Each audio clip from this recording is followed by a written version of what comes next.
সম্পত্তি থেকে বঞ্চিত করলেই যে আমাকে জব্দ করা যাবে এই ধারণার বশবর্তী হয়ে এরকম একটা সস্তার প্যাঁচ করলেন কেন?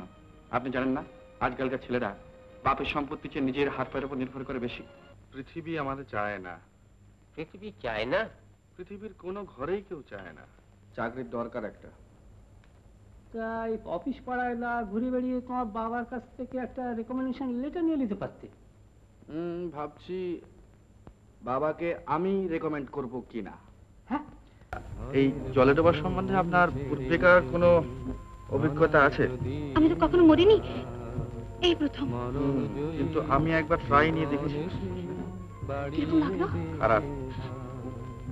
খারাপ? খুব খারাপ। বিশ্ব চলে দিগ্বিজয়ে